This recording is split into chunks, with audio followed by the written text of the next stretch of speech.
Hello, everyone. Welcome to another discussion of The Thousandfold Thought, which is the third book in the Prince of Nothing trilogy by R. Scott Bakker. We have been reading this series about 100 pages every week. Today's discussion is for chapters 10 through 14. We start in Sirash and end in Shime. and with me, I have the usual group of friends. Steve, would you like to start us off with introductions? Sure, I'm Steve, and it's my second time reading the series, and lots to discuss. Excited to be here. Yes. And I'm Dan. I've read this series many times, and I agree. Lots to discuss. This one and the next episode probably too. Mm-hmm. And Carl? Yeah, I'm Carl, first time reader of this and author as well. And yeah, I can't believe we're in the home stretch for this trilogy. Yes, and I'm Mike. I'm a first time reader of the series and fellow page chewer. Nice. I like that. T-shirts. We're getting lots of T-shirts ideas this week. Oh, yeah. So, I was joking on the forum earlier that we should just spend 3 hours talking about the epigraphs and nothing else, and then like, if we have time, we'll spend time on the rest. So, first epigraph, I want to start us off with that, if that's okay with everyone. I think that's immensely interesting. I had to reread it several times, and the first time I wrote down a joke that the thesis seems to be, I think, therefore I am not. But then what comes later with, I think, Kellhus explaining something. Do you want to read the epigraph for Yeah, those let's people read who it. don't have it in Yeah. front of them right now? Okay, yeah. Should I read the whole thing? It's a pretty big Go thing. for it. Yeah. Okay. Yeah. Souls can no more see the origins of their thought than they can see the backs of their heads or the insides of their entrails. And since souls cannot differentiate what they cannot see, there is a peculiar sense in which the soul cannot self-differentiate. So it is always, in a peculiar sense, the same time when they think, the same place where they think, and the same individual who does the thinking. Like tipping a spiral on its side until only a circle can be seen, the passage of moments always remains now. The carnival of spaces always sojourns here, and the succession of people always becomes me. The truth is, if the soul could apprehend itself the way it apprehended the world, if it could apprehend its origins, it would see that there is no now, there is no here, and there is no me. In other words, it would realize that just as there is no circle, there is no soul.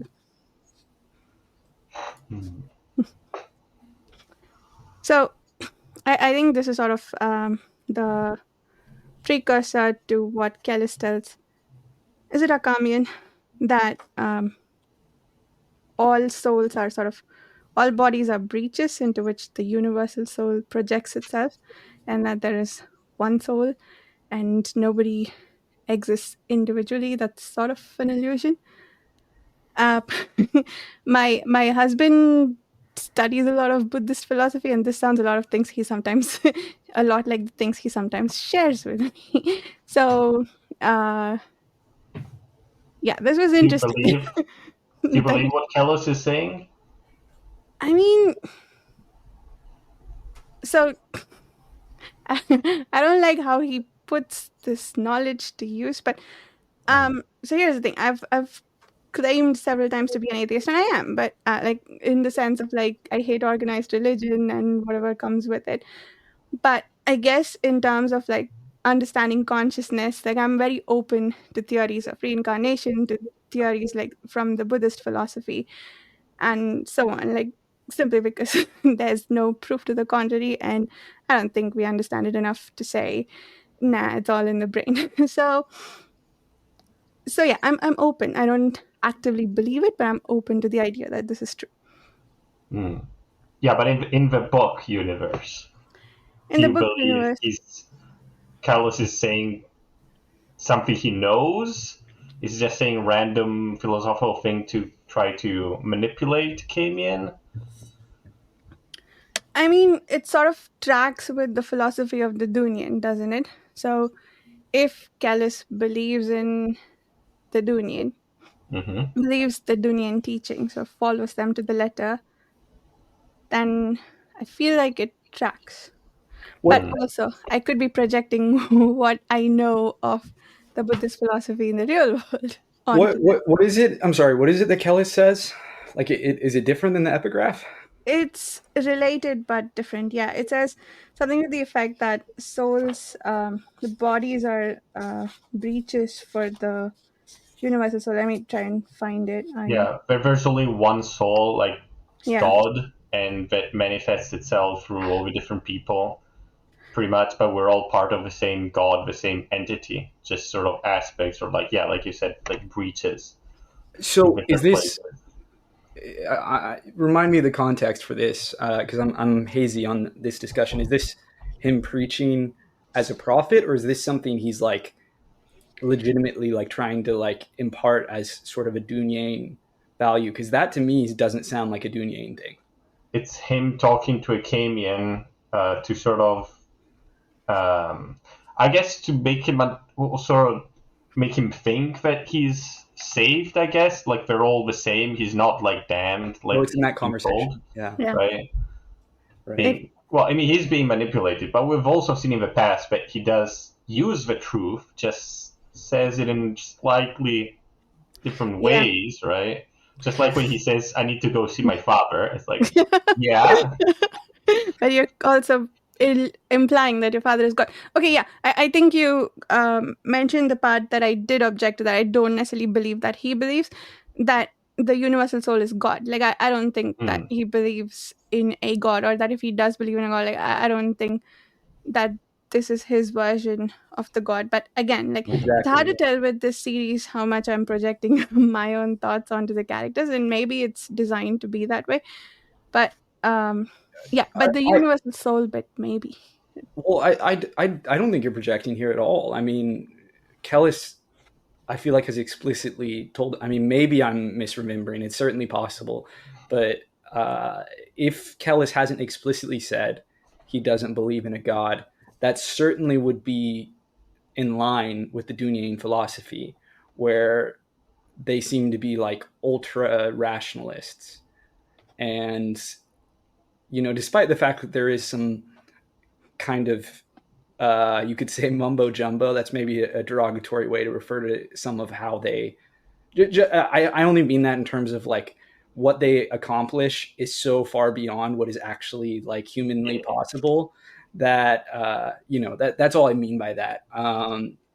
Callus is basically a superhuman, right? He's a philosophical thought experiment, and well executed in that. I don't mean that as a criticism at all, but with the Dunyan philosophy, right? That they're I don't see them, and therefore I don't see Kellhus as believing in a higher power.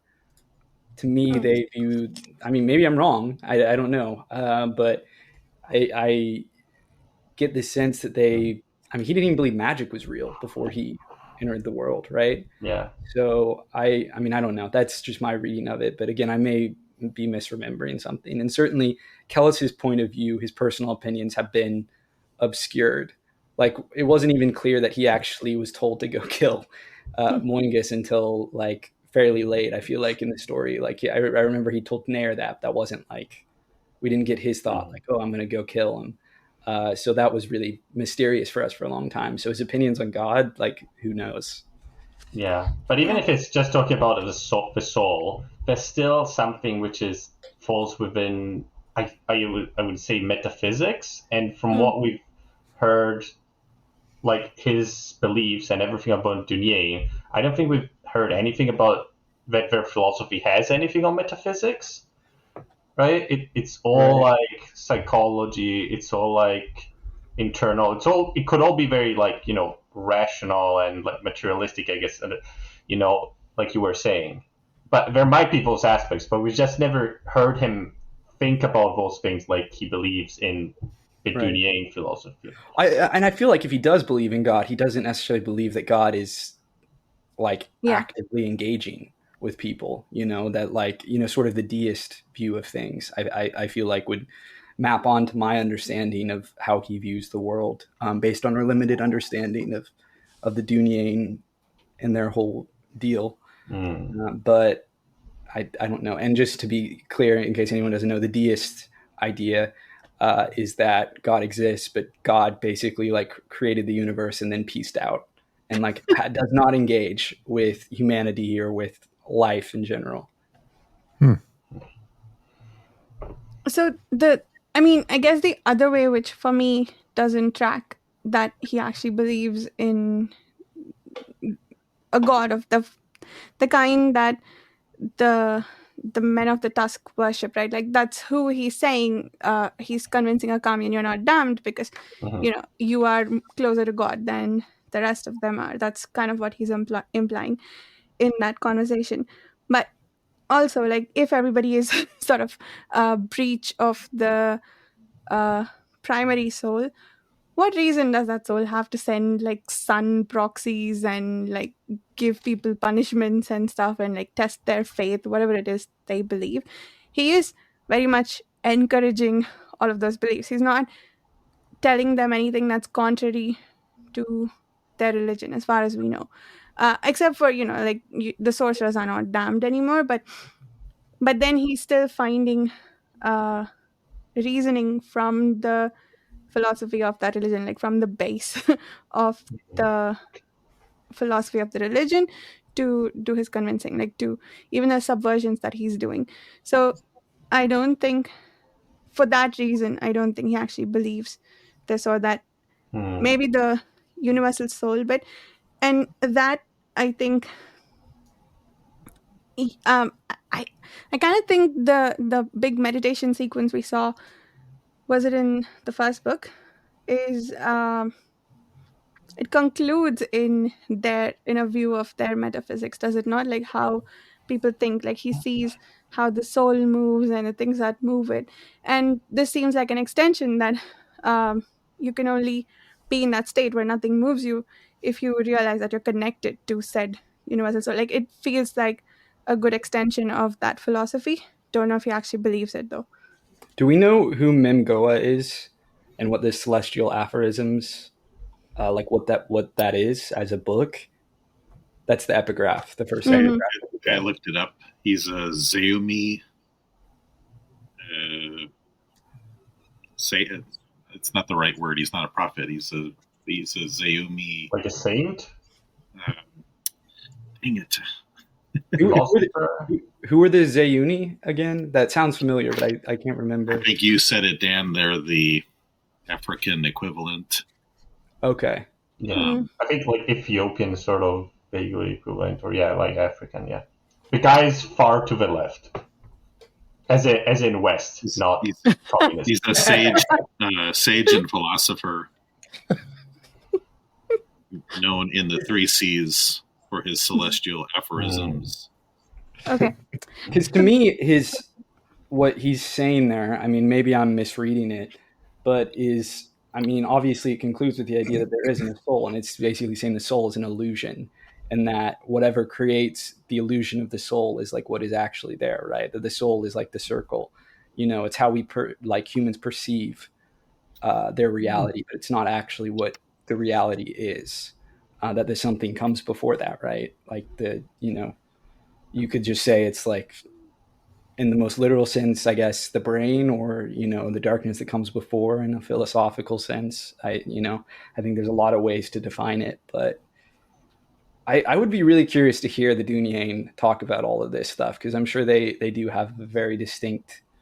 Maybe they would disagree about different things. I don't know. When they reach their level of Conversations amongst dunya.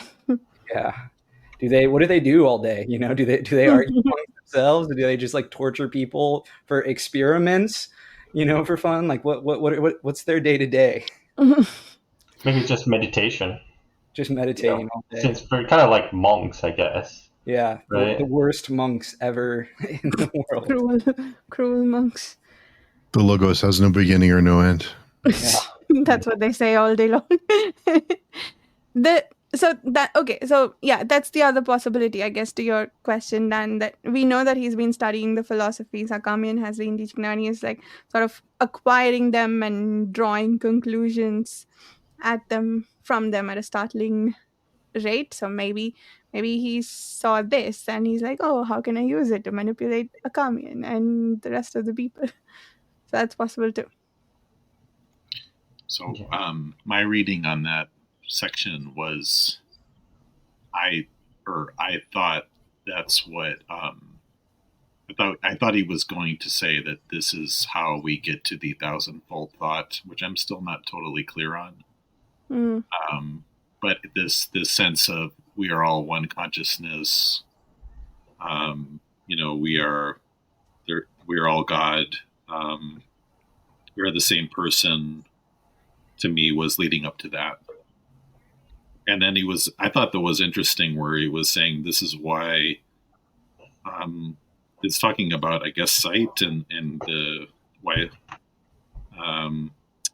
why those who are able to see the few are able to grasp a little bit of this concept. And then it explained, I didn't quite understand it. So, but then something about how the Kisharim, they kind of explained how they are able to, this is why they are blind, because there's so much of what they're able to perceive that if their blindness kind of limits, it kind of helps them in some way with their maybe with their sorcery. Yeah, but I found that to be very esoteric. They're definitely, it all of that was very esoteric. It's an interesting conversation, particularly I think because of the personal aspect of it. I mean, the fact that Akamian is grappling with so much, and also in the context of how his story develops, in the rest of this section.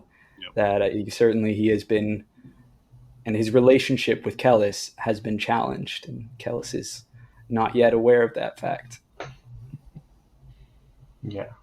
What I did find interesting, I've been finding quite fun in this read, sort of, is identifying all the, like the not vaguely, it's like a lot of the stuff is very sort of Christian theology, but slightly changed, but still super recognizable. Like when he says, I think he said something along the lines of, like, don't judge us by our, but by our temptations. Yeah. And it's like, that's not the correct line, but it could be. Like, it feels like it could come from the Bible or something like that, right? Yeah, it's almost the Lord's Prayer, right? It's like slightly, everything is like slightly different. Yeah. Yeah, but it just feels, it gives that vibe without being the same. Like, it's different enough, but, I find it quite interesting how he just changes it slightly, but preserves the whole feeling. Sorry, go ahead. Well, I was just going to say, to springboard off what Mike was saying earlier, are we supposed to understand what the thousandfold thought is at this point? Because, like, I was unclear, but I wasn't sure if I missed something too. Okay, that's good. No, you're fine. I only say that because for the other two books, the title was mentioned earlier on. So, I guess Bakker's not following that trend here, but I was assuming I think we get hints at it, right? I feel like we're leading up to it. And I think it has something to do with like total domination and thought control, Kellhus is kind of able to possess people now, it seems. Am I right? Like, he's done things like, didn't he do like a Darth Vader trick on a Kamian the last time? And then I think he did something with Esmanet here. Which I don't think he's like literally doing psychic stuff. I think it's just it's the same old things as it's always been. In terms of just, he has a preternatural ability to manipulate people. But now he can use magic, right? Right, now he can, yeah. Okay. Like his halos and stuff like that, right? Except we don't, I mean, is that like, seemingly that's real, because even Akamian sees it, but like, what's up with that? We still... I mean, it's just a magic thing that he made up, right? It could be. I guess is he just I just feel like a Camian would recognize it if that was like a spell. Yeah. You know. Very strange. Yes. Yeah. I Can he agree. can he do magic without the mark? Like kind of like the scissorum? Did he figure that out? No. Well, he has a mark now, right? He's Yeah. learning the gnosis, right? Yeah. Mhm. He's doing the mandate stuff. Yeah. Which Yeah. are we supposed to understand it as like he learned it all so quickly because he understood their philosophies like so quickly that it was the idea is Yeah. that if you get like the magic itself is philosophy and you like essentially manipulate the universe through Yeah.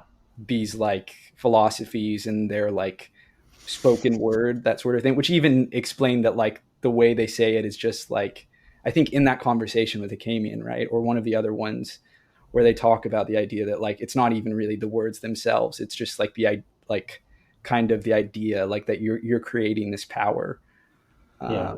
and that the words are sort of a vector for that I power. think that's also what Akamian says when he was instructing him at the beginning. It's like it requires like clear intent and purpose and like logic and stuff like that. And I think that's why he's so good, because that's literally what he's made for, right? Hmm. Just really quickly because I found it. Page 266. There's two quick lines. May your bread silence our daily hunger. And on 267, judge us not according to our trespasses, but according to our temptations. Yeah. Yes. Very, very Bible like. Yeah, very It's close. it's line for line, like with slight modifications. The Our Father who art in heaven. Right, the Lord's prayer. Prayer. Right? Yeah. Yeah. But I Okay. mean, the concept is different. It is. Like, if you actually think about it, it's like, okay, Yeah. it sounds the same, it gives you a feeling, but Yeah. what it's actually saying is slightly different. Yeah. It's in the Lord's Prayer. It's forgive us our temptation. Like it's like it is fundamentally different. It's like it's like an intentional kind of perversion of some of the ideas, Yeah. which makes me like curious too, because like I think we've talked about how in the real world, certainly as in the books, faiths can be manipulated, and I mean these are based on the Crusades, right, which were very real holy wars that happened. And but like when you look at like sort of, you're talking about philosophies, like at least a lot of the ideas that like Jesus as a figure proposed, whatever you want to talk about historically, like turn the other cheek, like a lot of the things is like one of his titles is like the Prince of Peace, which of course you have a lot of Christian sects that are actually warmongery and like seem to like be very different. Is that Inri Sajinas' deal too, or are we supposed to interpret it as like this like different, slightly like twisted version of that? That's unclear to me at this point, because we keep getting these prayers that are like slightly perverted versions, Yeah. and I don't know if that's like. I don't think we've seen any part of like the compassion part of Christianity. We've seen like That's what I'm asking. only like the militant, the Right. the faith war, that sort of stuff, right? Right. I don't know. I'm trying to think what we've heard of Sejanus, but Because yeah. he wasn't. Do we know, was he like a warrior, or was he he wasn't a carpenter? I don't think. No. I'm trying to think. That would be too on the nose even for Bakker. Maybe. I mean, I think don't he know. was oh, I'm sorry. I think he was a plumber. A plumber. There you go. Yeah.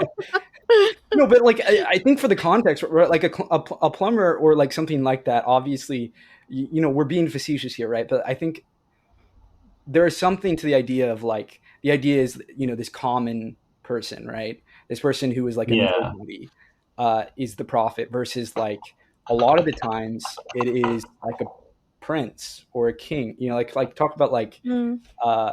Buddha, for example, was like I think a prince before he like gave everything away, and Muhammad, was a merchant.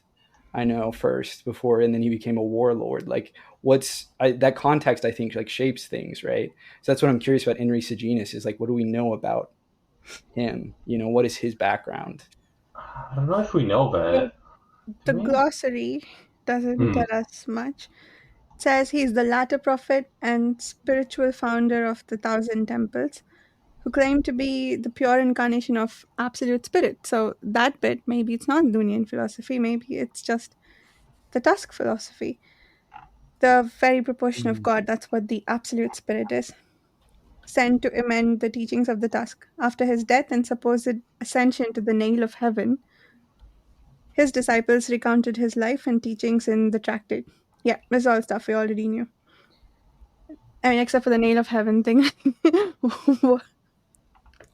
And again, I think this is something that maybe we briefly discussed before too, but just like circling back to the thousandfold thought, I don't think it's a coincidence that we have this faith that is the thousand temples and about these thousand gods that are actually one god.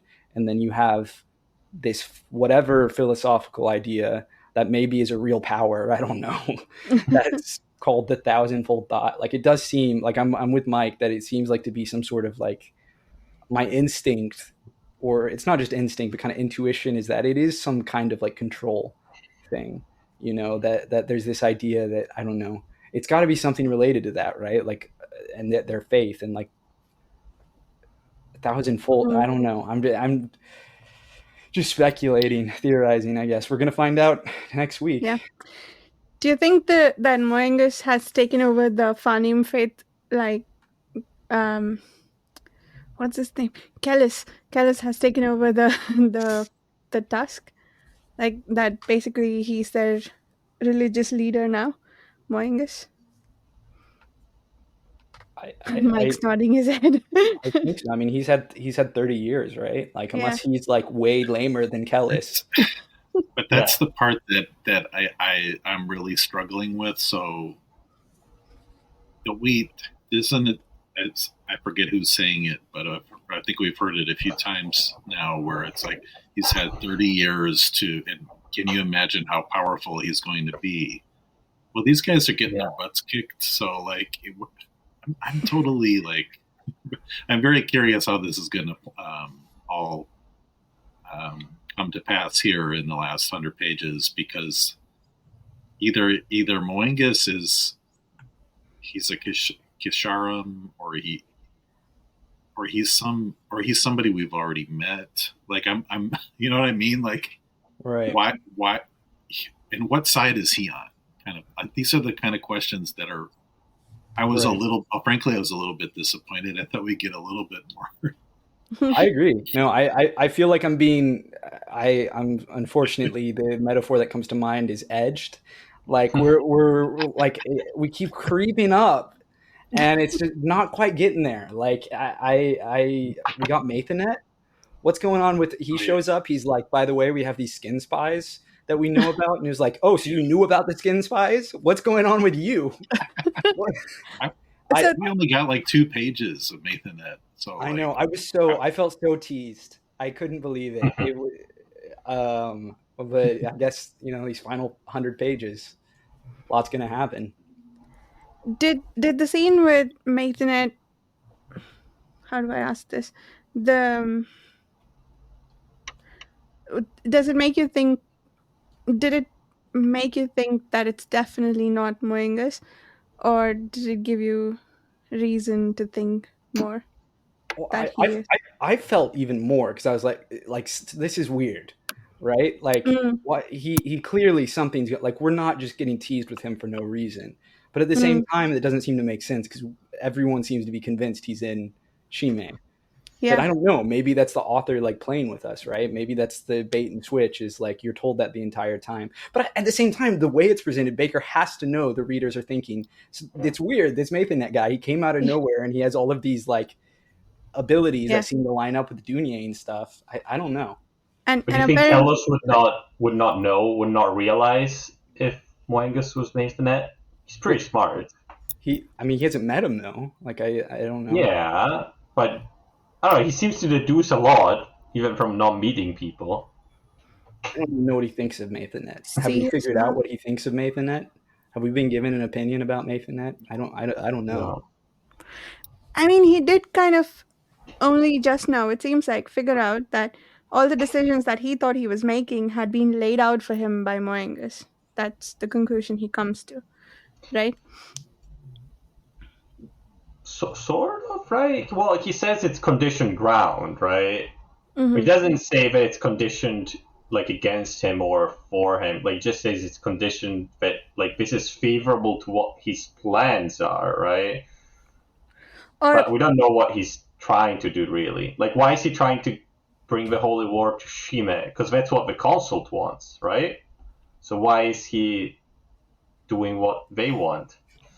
and apparently he wants him to take over the war against the consul from the mandate, or he doesn't want the mandate to fight them. One of those. It wants to be on the side of the consul. No, that seems weird, but He they. definitely doesn't want that. Mm, I mean, I don't know. Maybe unless we're kept at such a distance with him that like it's hard to tell sometimes. Like especially in this book, I feel like we haven't gotten very many POVs. Did we get? I feel like we've maybe had a couple POVs of his in this book, but like especially in this book, he's been kept at a distance. I Yeah, feel like that I think- maybe there's only been the one that we just read, right? During his confrontation. That's the only one I Yeah. can think of. We had the letter. I think was that in book 2? Yeah. Hmm. The letter from?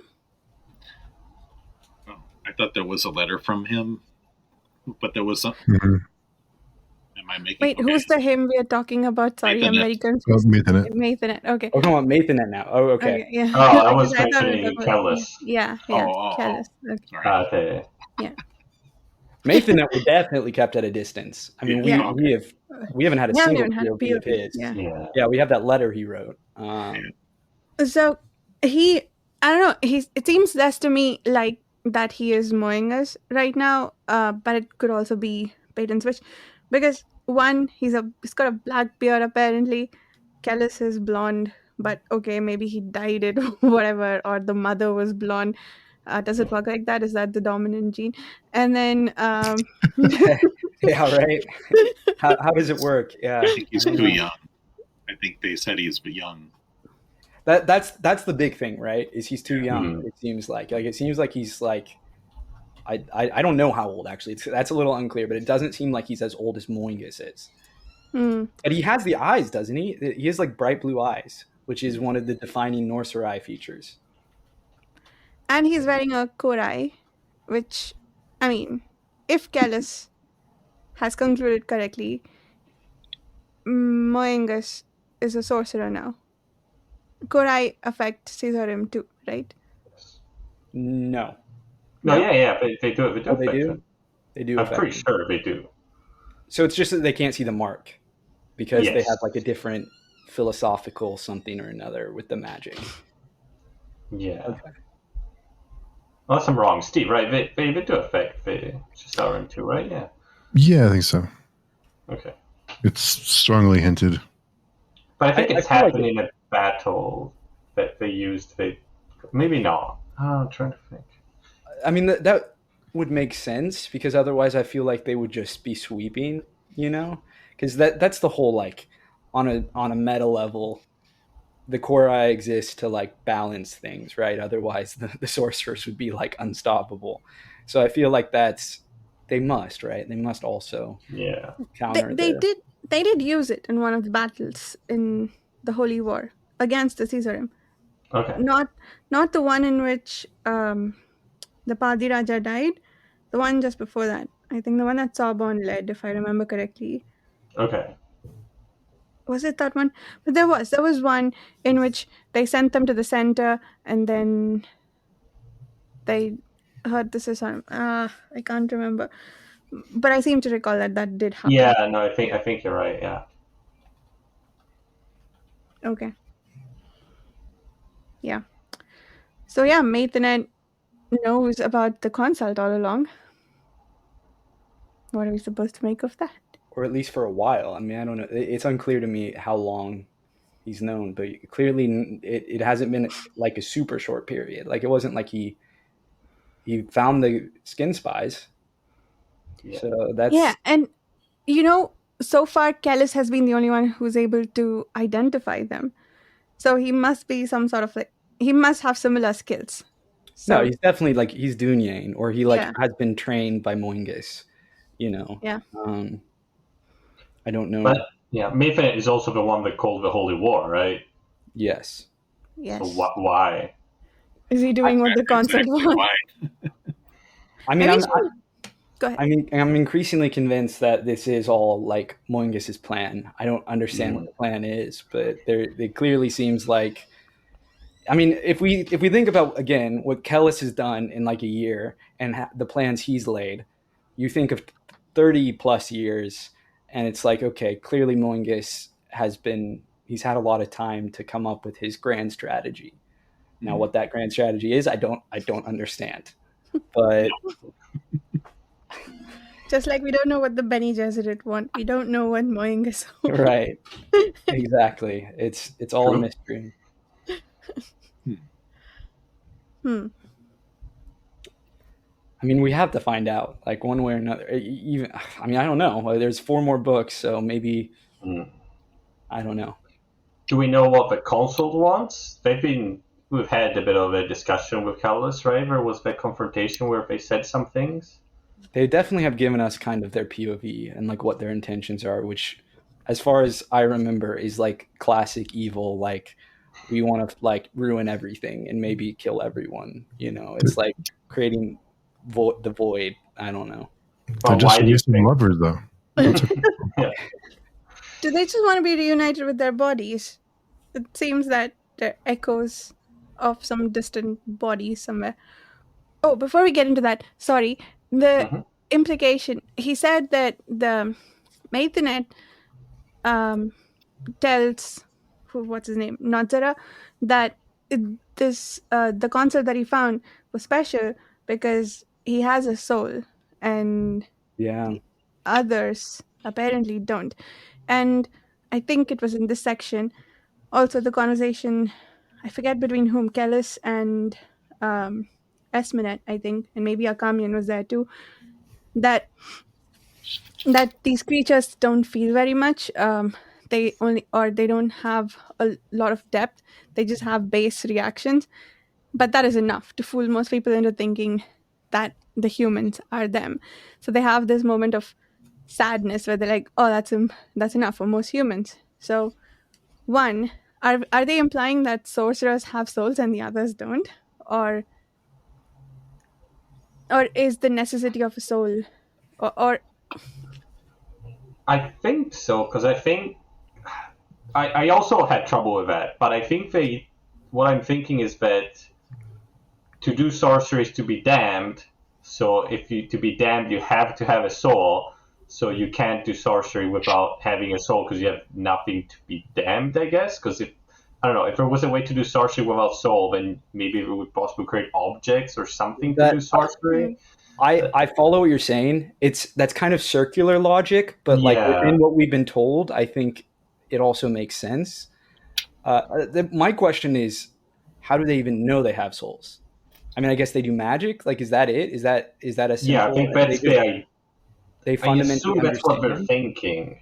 I that, assume. like, yeah, you just if you can do magic. I don't know. I mean, I don't know how that fits in with the Dunyane's philosophy too.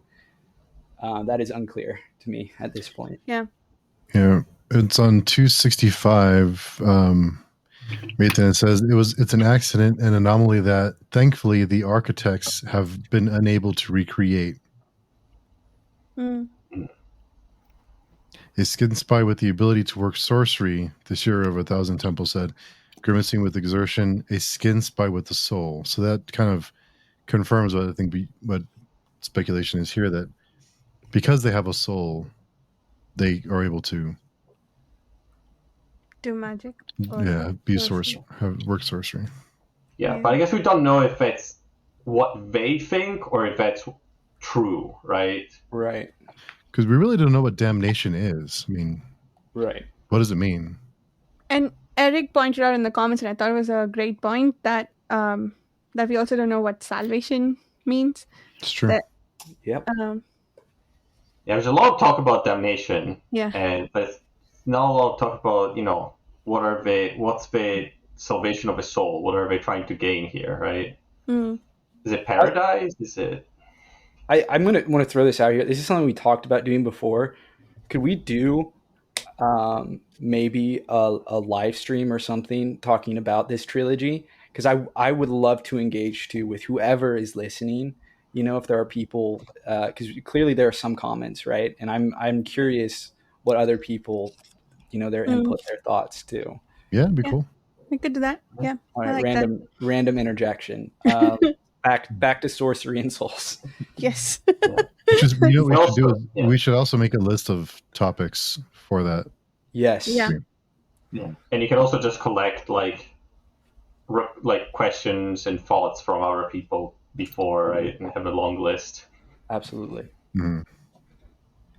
Or you can also just go through the what's it called, the Freezies forums and stuff like that, and find all those so Yeah. much discussion. So we haven't figured out if there's heaven or not in their beliefs. I mean, clearly there's something, but Yeah, they There is a nail of heaven that apparently Satan is ascended to. how do they Is that where they go when they die? Is that what salvation is? You go to the nail of heaven, which I thought that. doesn't move across the sky. Oh yeah, that's the star, right? Yeah. Yeah. have they defined what they believe happens in the afterlife? I feel like that is a missing piece here. That is pretty significant. Because that You mean the Enrithi, right? Because there's Yes. multiple religions here. Yeah. Yes. Well, I mean, yeah, fair enough, right? Like any one of them, what do they believe happens? We know damnation, right? For sorcerers and harlots and all the people they view as, other, but like what's the heaven equivalent? What do they believe? Yeah. And it's a very interesting way that the word is used, because in the real world, each religion has its concept of punishment. And I think damnation is largely a Christian concept, right? Is it also Islamic? But, Yeah. but Jewish too. fair. But that class of religions that all originated from each other, um, that means something specific, right? Per Yeah. religion. But even in each religion there are definitions, I think, if I'm not wrong, and what it means, how you will suffer, etc. And like you could throw in Hinduism and other multi god religions in there as well, like the concept of punishment. But that's what that is. It's punishment slash eternal damnation. What was my point? Yeah. So it's still used in without qualification, right? It's not you're damned per the tusk, or the scissorim are apparently just as damned as the uh, mandate. None of them are accepted or follow any religion, yet they are damned. Well, the Caesarum follow the Phanim religion, They do. right? But the Manit Schoolmen, the Scarlet Spires, they don't follow. I mean, it's implied that they believe. Do they in there definitely is Enrithi, sort of? the But implication that like they don't follow it. If they are in Ruthie, they don't follow it to the same. Like I remember in this section, Elizaris thinking something like I'm Scarlet. It was basically like I forget exactly what his thought process was, what the implication was, other than that like they clearly thought that they were different. Maybe it's just because they're damned, but they don't follow it as stringently. They're not maybe as once you're like, well, I've already damned, so fuck everything else. right. Might as well. How much worse can it get? Right? Like you think about the mandate, right, and Akamian specifically, and he is a big skeptic, and I don't think that's just his character, although it is his character certainly, but like he's like the schoolmen we know of are not zealots, except I mean well, maybe the Fanim or the Sisharan, although there isn't like they're fighting this holy war. I don't think because it's a holy war. It's because it lines up with their political ambitions. Like the Scarlet Spires, that's really clear. Is everything they're doing is for political ambitions because they want to destroy the Sisharam and specifically for revenge for killing their leader. yeah. But go ahead. I think the Shizarim are like within the Phantom religion, if I remember correctly. They're not like in their eyes. I don't think they're damned. I think. Okay. I don't remember why. Maybe it's like, oh, we don't have a mark, that's why we're But they not don't damned or bear the something. mark. But could be. I don't remember. But I feel like it's integrated within the religion. If I remember correctly. I don't remember who was the founder of the Phantom religion. Fang. Was he Mrs. Aram? No. I don't feel like we've had that implied, and it's definitely not remember. Said. Because there was something like there was someone that came out of a desert bearing the water of whatever. It's the founder of it, which was like the founder of a Cesarum, but I don't remember if it was the same person or. But... Yeah. Oh, interesting. Maybe Kellhus stole from that playbook then. What do you mean? Did the integration of the Cesarum into the religion happen in the last 30 years? Is that what Moengus was up to with them? But maybe not. Like, you're probably right that it goes back much farther. No, what I meant, sorry, Carl, what I meant was that that Kellhus is integrating the sorcerers into the religion, right? They are no longer damned, according to him. So, now that we're talking about, I hadn't fully processed this, but I think that's just like a smart political decision on his part. Like, you think about it, like the Fanim have their own sorcerers, so like the Enrithi should probably have their own sorcerers to counteract. I mean, some of them do, I guess. The Nansuri, the Imperial Sake, the Sake, again, unclear exactly if they're technically the Sake or if they're Enrithi too or not, but certainly they fall within that culture. And you would think the rest of the Enrithi should have their own sorcery equivalent just to counteract, like, politically. Yeah. So, but you're right. But something I've also wondered, like reading these books, it's like for how much everything is centered about religion, we know so little about religion. Mm-hmm. And so much about what we've heard about religion is like, it's not like, oh, you did that thing or you did that other thing. It's more like, you are that thing, so you're damned. Right. Which is, but yeah, it's like, I always wonder, like, oh, what exactly do they believe in? Yeah, I don't think we've really been. So I cheated a little bit, and in the glossary, it says that. I think somebody said I'm allowed to look in there. Mm-hmm. Yeah. According to the Phanim religious tradition, the prophet Phane became the first of the Sesharim after he went blind in the desert. So there you go. I think you nailed it, Dan. But I think this is really interesting. So they claim, this is the Phane's claim, that the true power of the solitary god cannot be exercised so long as one sees the profane world, and this is why initiates voluntarily blind themselves at a certain point in their study. It goes. I won't read the rest of it. Yeah, and we've seen that all the Cesarim are all they're all blind, right? Mm-hmm. Now we don't know if it's just ritual or if there's an actual purpose to it, right? But something that didn't strike me until I think Daniel or Katerina mentioned this on the first read is that we don't really get a Phantom point of view. Yeah. I'm missing it. But I think I'm convinced that it's just because we have to keep the Moengus thing secret. Yeah. I wish we had it, but we like very briefly, like we get the first Padiraja, like when he's about to get killed. I remember we have that one scene where he's like, he burns a letter. Yep. But I what wish we. What point of view would you like to see from the Phantom side? The Padiraja would be cool. What's the guy who met with the now dead Emperor Xerius, who did the face thing, like projected his face? I forget who that. I mean, that guy seemed pretty cool. I don't know. like a Caesarean perspective. Yeah. But again, I feel like that it probably is a decent chance. I mean, the reason we're not seeing it, other than that it would like make these books twice as long, is I think it probably would give away the game to some degree at least. I think I kind of miss that as well, because I feel like when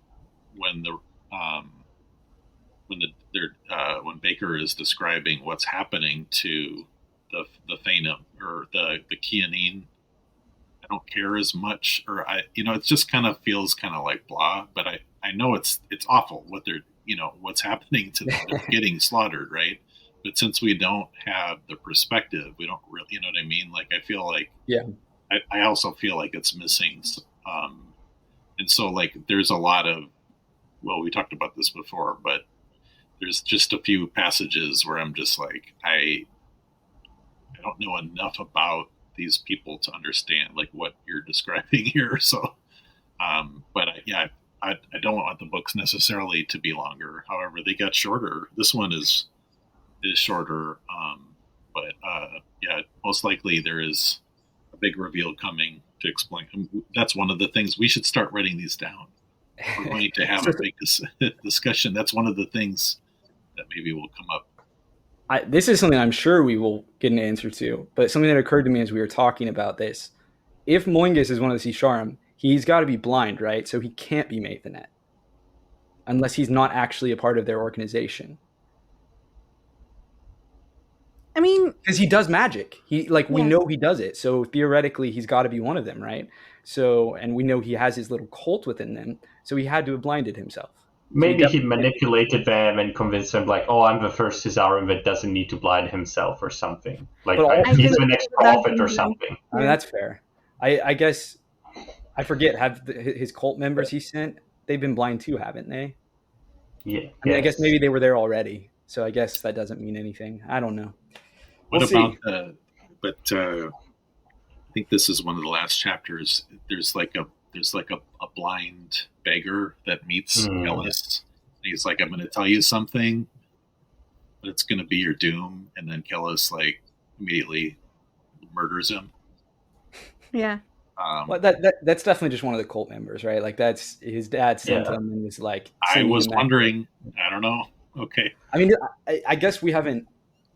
Have we seen Kellhus tell us one way or another? That definitely was my thought. Is like we see it as like, oh, it's another one of these guys. Like, I feel like he was even blind, wasn't he? Yeah. Doesn't Kellhus think about, like, he says, "Oh, that's what he said," like that sentence or something, like, "Your father is," or only there one is only one. Yeah.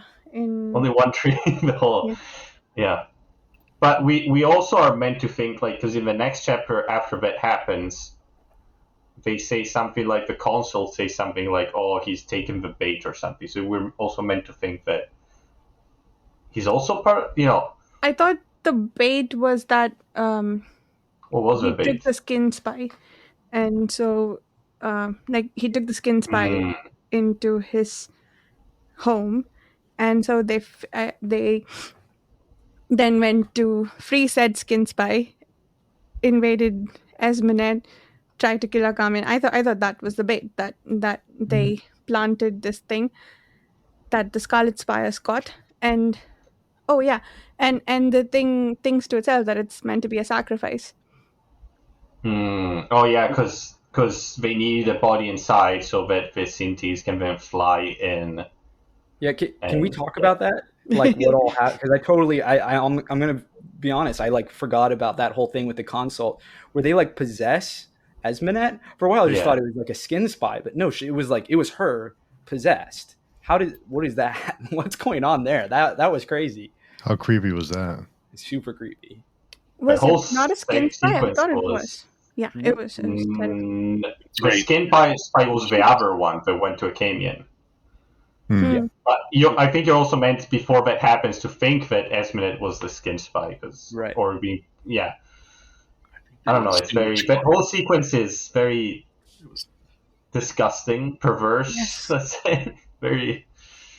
She was violated again, and in a different way. It's horrible. That poor woman. Yeah. I felt terrible for her. Yeah. and then Kellhus just hits her, right? Because it was that is her, right? And she, like she said, she believes that what she said is like her saying it. Just like when the cans of compulsion make you say things, so you don't.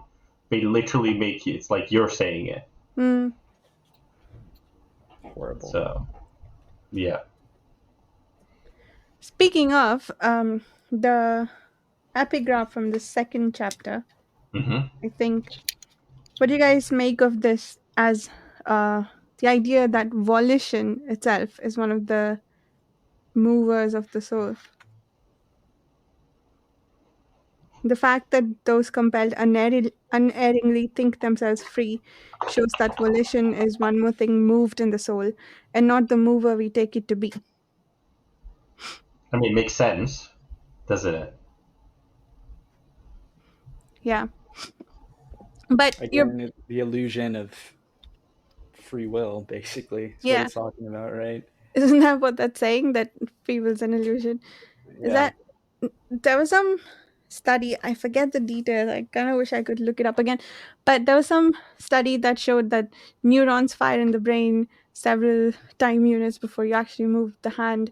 So you think that you decided to move the hand, but actually the firing happened much before. I think they say that the neurons fire, decision, then hand move, something like that. That was the experiment. I wonder if this is based on that or a similar concept, whatever is written here.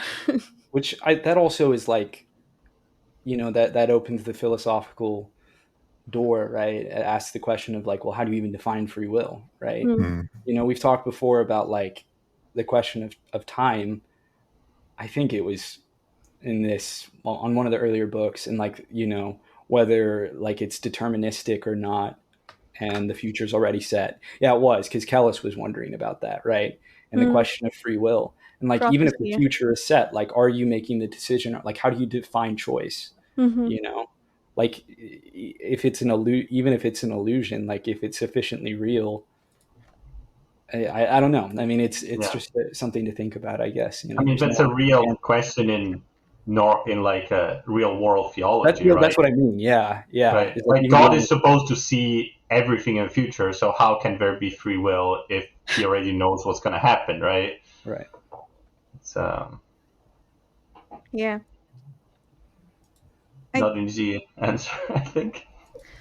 Yeah, I mean, I don't think we'd get to an answer, but I think, yeah, I love that we can discuss things on two levels with this book. Like, one on like the real world implication, like what do you think of this as an absolute concept, and in terms of how it applies to the book. I think the scene that we mentioned, we saw that significantly right after Esmenet, um or sequence rather, not just the scene, after the thing leaves Esmenet, she remembers everything she did and that was said to her during, and she has trouble believing that the desire wasn't her own, and that it was induced, but she's like, whatever was induced was already there. So that's interesting that she's sort of holding on to this notion that she is the originator of her uh, behavior, right? Even though she was compelled into it. Yeah. Right. Again, it's a moral philosophical quandary, right? It's like, if you felt in that moment like that is the thing you wanted to do, are you to blame, right? I mean, that's the question with like capital punishment or anything today, right? You're like, people change, right? If you think in that moment, oh, I want to kill this person, but then like you live with that regret, how do you define action? If you think about how every decision in a life, every external factor influences people, like how do you assign blame? It's tough. I mean, yeah, I certainly don't feel like Esmenet should blame herself for that, because she got mind raped, Yeah. which, as even as an unfortunate turn of phrase, is like what happened. Like, Yeah. she again keeps getting violated. It's horrible. Yeah. It could also all be like just mechanical. There's no like theological or metaphysical thing. It's all mechanical. It's just like the synthese just prods things in your brain that release chemicals that make you behave, and that's what they do, right? Yeah. Maybe. Was the Synthes not actively possessing her? because that's how I interpreted it, but maybe I misread that. That was Well, we confusing. don't know how he's possessing her. Yeah, he is possessing her, but we don't know how. Right. Is it a magical thing? Do they know magic? Well, they definitely hot bodies, and I mean that's unclear if that's magic or not too. But we know that I forget what his name is, but the little crow dude had a different body, and he thinks this new crow body is lame. He's like, this is so, this does not become me. But yeah, so I don't know how that works. That is certainly mysterious at this point. Yeah. Yeah, I'm trying to think. Have they ever used? Well, no, because we know that there's that skin spy that could use magic, right? So we Yes. do know, but that was mandate magic. Do they have their own magic? Their own school? Well, they have old science or whatever, what techne, that is Right. some form of magic, or maybe it's just really, really advanced science. They are the creatures that brought the arc of space into the world, right? Technically sounds like technology a lot. Right. No, I I mean think it's it's called the meant, old yeah, science. yeah. Yeah. Well, it also begs the question, you have that famous phrase that any sufficiently advanced technology is indistinguishable from magic. So how do you even define, where are the limits here? Yeah. Unclear. Actually, we were Steve and Varsha. Do you remember our discussion last week on the sci-fi podcast where I said the exact same thing in the opposite way? It's like, oh, this is sci-fi, but what if it's magic? It could be magic. Yeah, it could be. It could be. In line sometimes. Yeah. Mike, we haven't heard from you for a while. What are your continuing thoughts? I had to step away for a second there, but I thought that I was just going back to chapter 14, and this is as it says that Esmenet was possessed by the Inkoroi. Mm-hmm. And then I had written that, or I thought that it was the cancel compulsion that were used on her. So I don't. But then I was looking. I didn't see. So maybe I made that up, or I don't know. That makes sense. I had a similar question. I found that to be there's several things that went on with Esmenet, because we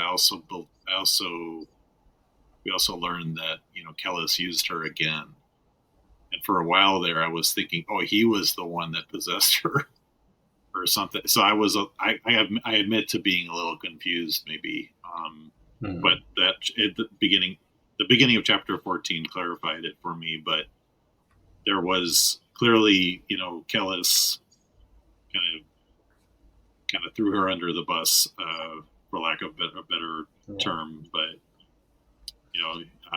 I think that Akemian noticed that as well, and but I was trying to find where that. There was just so much, again, a lot really. There was a lot of kind of different scenes happening with her, and I just agree with you. I feel it's these the two women characters, there's just, I don't know. There's only one left. They just get violated left and right here, and I think that I wanted to say the last time we met. Sorry, I'm rambling now, but the last time we met, I was thinking towards the end when Serway was getting killed, and then again, and I was like, so maybe Bakker really doesn't like women or something. I don't know. I was just I just felt bad. I just felt bad for that character because, as we said before, she didn't get that well developed. But am I right that Kellhus kind of used her, he manipulated her pretty badly here? I think it was in chapter 12 or. Yeah, I mean, he's continuing to, right? She's certainly not. I mean, everyone gets manipulated by Kellhus. Well, sorry, yeah. I mean, she's kind of also got some benefits, right? She's kind of risen up. but like if I was trying to find it though. Anyway. You mean like did he use like the cancer compulsion on her? Right, something along those lines. If he did that, I missed that completely. Okay. I just remember him just talking to her and doing his usual Dunyan thing, but yeah, but maybe sometimes things happen. Yeah, because I right? Unfortunately don't have the page number, but it's in chapter 12. I wrote down, how did Kellhus use Esmenet here? Did he want her to be taken over by the consult? It was right after he talked with Akamian. So he laid out the trap, right? Like, so I think Kellhus, the consult put out a sacrifice to trap Kellhus. I guess they just wanted to find out who the Dunyan are from him directly. I guess that was their goal. They didn't want to kill him yet. Yeah. And he apparently saw that coming and he set traps for them, like what he did with Akamian. But he didn't do anything to protect Esmenet. Maybe he even meant for her to be used in the manner that she was used by the consult. I don't know how he foresaw all of that. That's kind of lost on me, but I think he let Esmenet be taken by them. Right. Kind of like he let Survey die. I think that was my conclusion. Yeah. Well, he didn't. I mean, he let Survey die. He didn't necessarily want it though. Like he grieved her, which I feel like we had. Yeah, he let them. Like it's not maybe. It's not clear to me that he tried hard enough to make it go the other way. If this happens, he gets the outcome he wants, so he's okay with it. Right. But I don't think he had any power in what happened in the whole sequence with Surveying, him being, I guess, circumfixed, right? But that was like his, like, everything was going against him, sort of. And he didn't have any power to manipulate the things, right? I mean, I think it's a little column A, a little column B, at least in my reading, which is like he set the events in motion. So he knew he was going to face something like this. And even he knew he was going to, quote unquote, die, right? Like he was creating this Messiah myth, right? And like every Messiah has to have a death before resurrection, it's sort of like his thought process. That's the story, right? And did he say that? I can't remember. He was. I think it was the first time that he was afraid. It seemed like he was uncertain towards the. But before those events, he seemed like things were almost like it was the first time you saw some cracks in his confidence. Right. If I remember correctly, he set the events in motion, but it didn't happen the way he thought it would happen. Like because he does say something also before in the previous book at the beginning or something. Like sometimes he had to just roll the dice and hope that it happened the way he wanted it, right? Just like that first battle he didn't think that Salbon would win, right? Oh yeah, that's right. Yeah. And so I think that what actually happened when he got circumfixed was that was not what he expected to happen. He took advantage of it after it happened, but there's a lot of stuff we don't know about what happened then, I guess, and it is also confusing the way it's written, if I remember correctly. There's a couple of things. Yeah. I circling back though, pun now intended after I said that. I do think he didn't intend for Survey to die. Like I think he actively did not want that to happen, and that it did upset him, because the whole point is he's like the thing that makes me feel that more than anything is that he was moved by it. Like that's what broke him, however briefly. That's what made him feel again. He actually grieved her, which I still don't fully know how to process that. But he also got angry at something Esmenet said during her possession.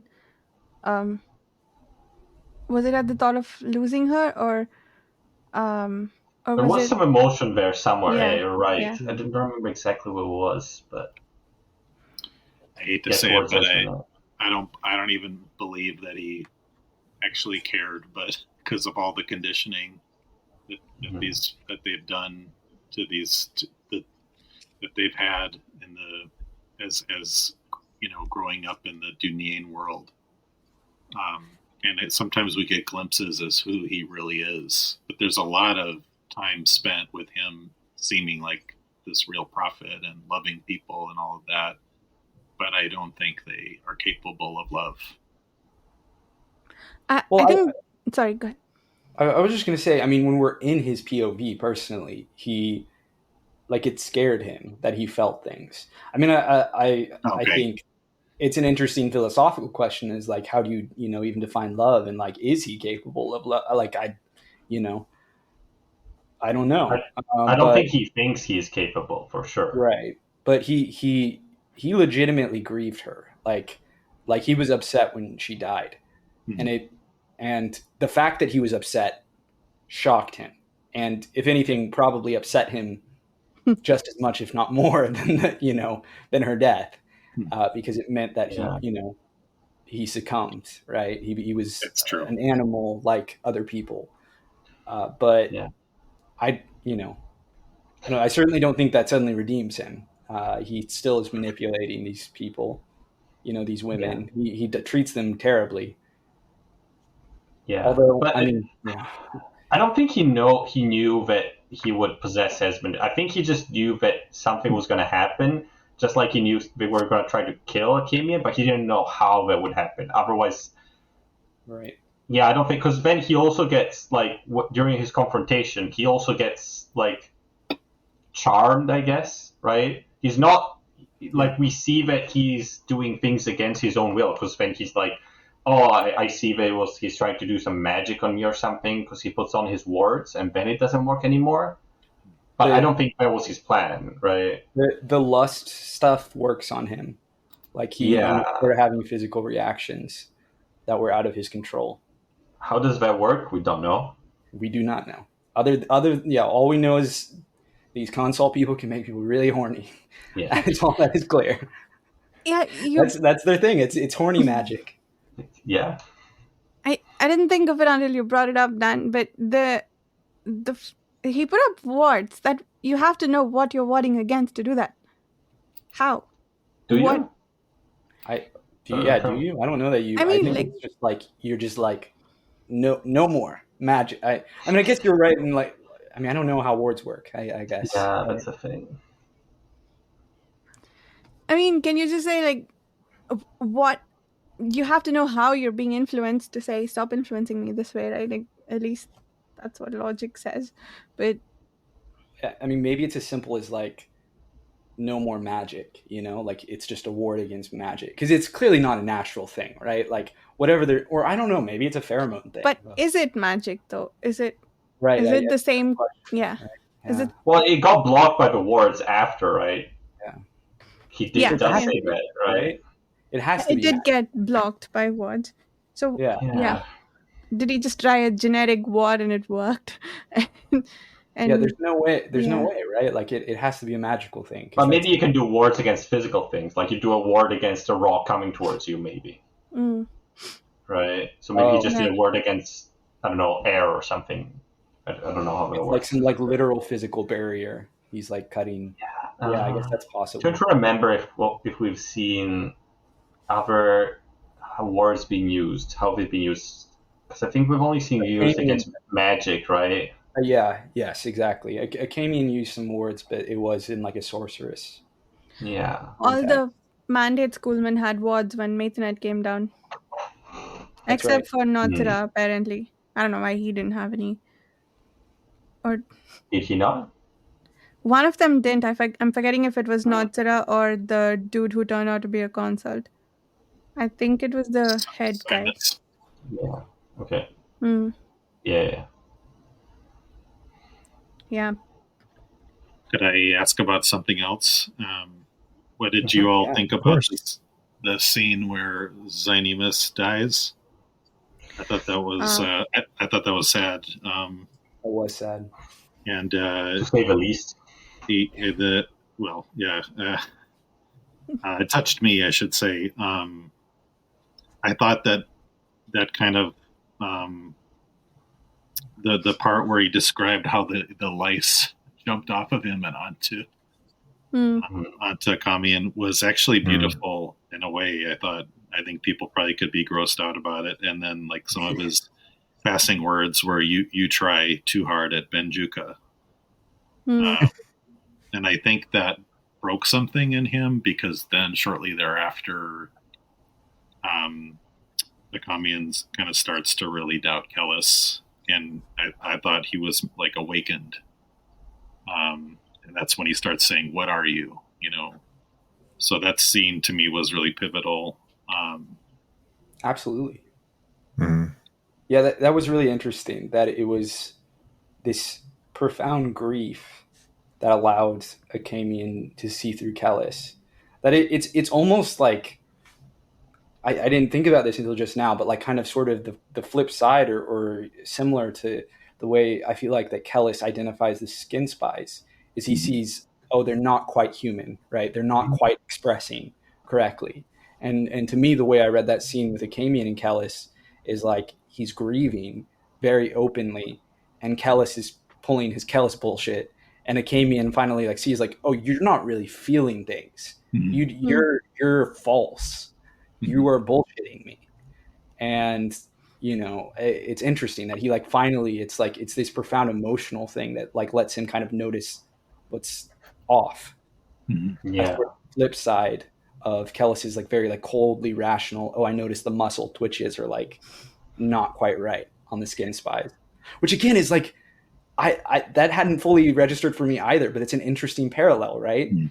That you're talking about like these Dunyain who are human but are separate too, in a sense, because of the way that they like psychologically realize themselves.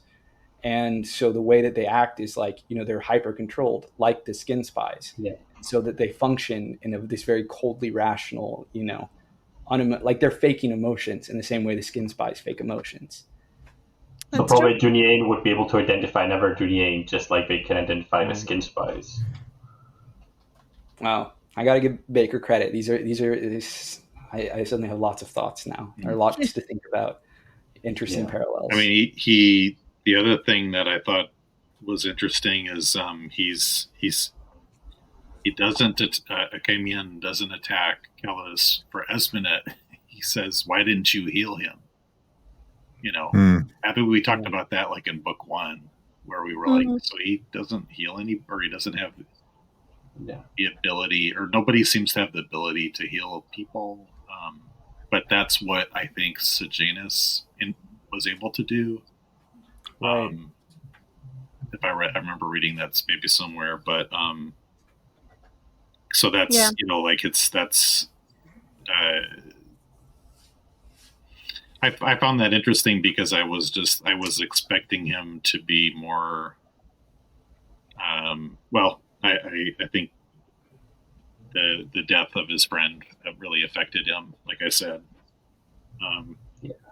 Yeah, that was great.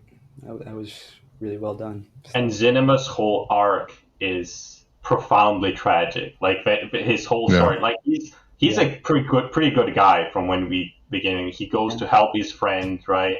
Which in a normal book would mean that either he saves him and then they're both happy, or they work together.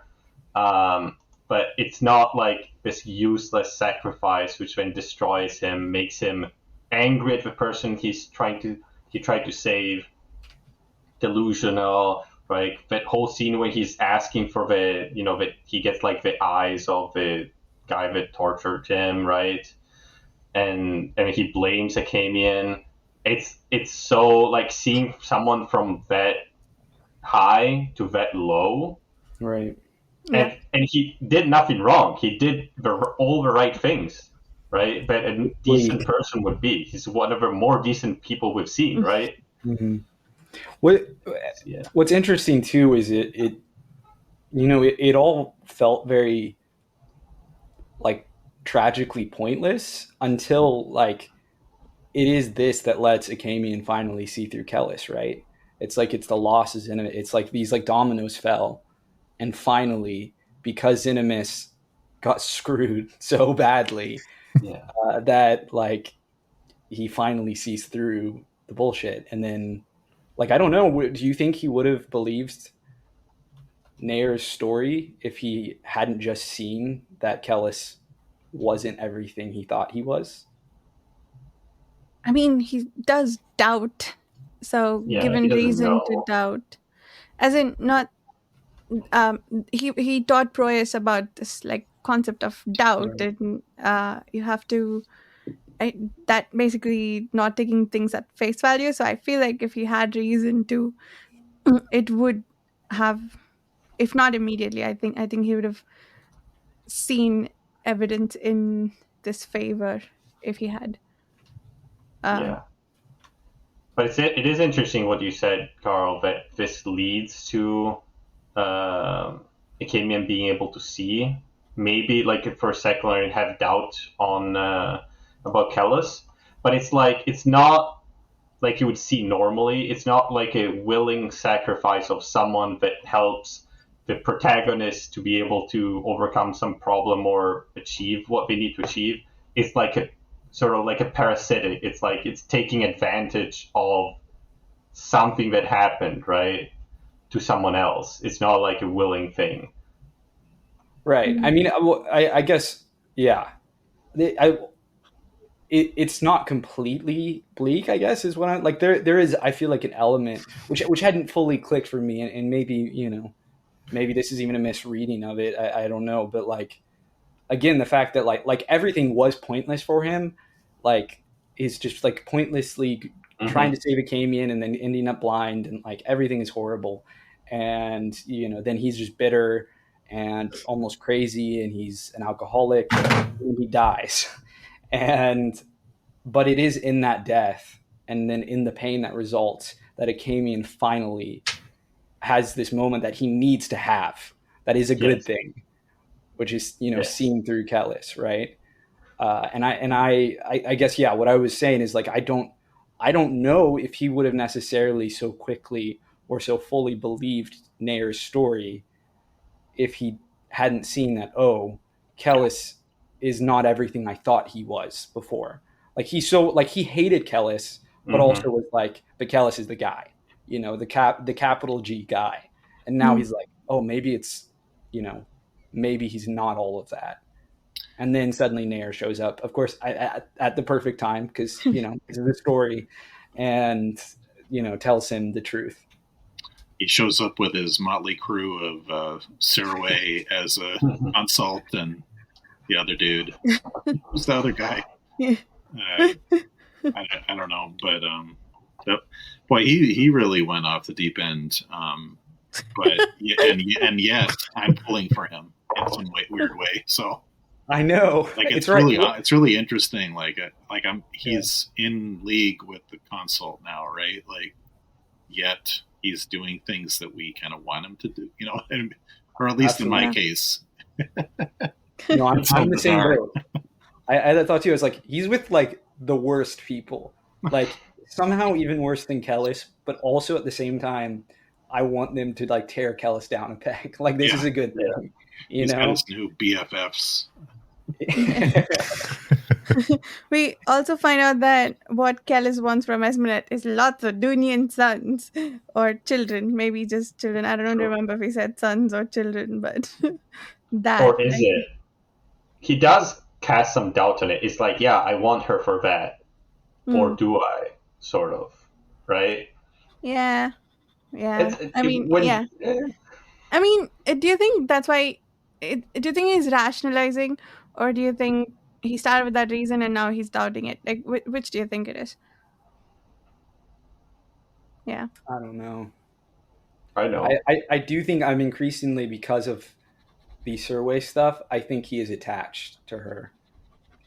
So I think there maybe is a level of self rationalization, but at the same time, I think he would throw her away without a moment's hesitation. So I don't know.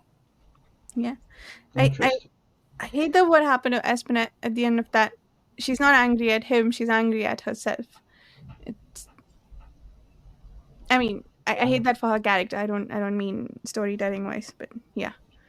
Um yeah, the other thing for I agree Akami, with you. Yeah. the the epigraph. I think it was in the last chapter that we read for this discussion, in which Akamian says that he'd be summarily executed if he said something out loud. So has Kellhus gone on to establish an authoritarian empire right now? Like some in the future, at the point in which Akamian wrote this. Some say I learned dread knowledge that night, but of this, as with so many other matters, I cannot write for fear of summary execution.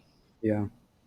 Who's No, gonna execute? definitely he's under watch, right? Like there's some sort of police state thing going on there. I mean, he's concerned for his life. Yeah. So something that just occurred to me while we're talking. So if there are any parallels between Kellhus and Moingus, does Moingus have like a harem of women? Do we think? Like what's going on there? So Like new theory, Maithanet is Moingus's son. the king, That could be. Maybe. would it be with like one of the? I mean, would it be with one of the Fanim? Like, how would that work? But I wish we knew how old he was, right? Like it makes it hard to like. I don't know. Does Kellhus have siblings? Do we know? Has he? He hasn't thought about like No. back in the city, right? He's an only child. At least as of like in 30 We years, don't know anything about 30 plus years.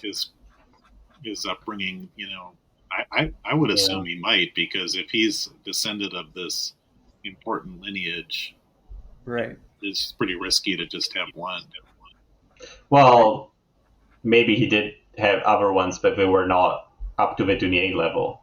Oh, That's So true. they got rid of.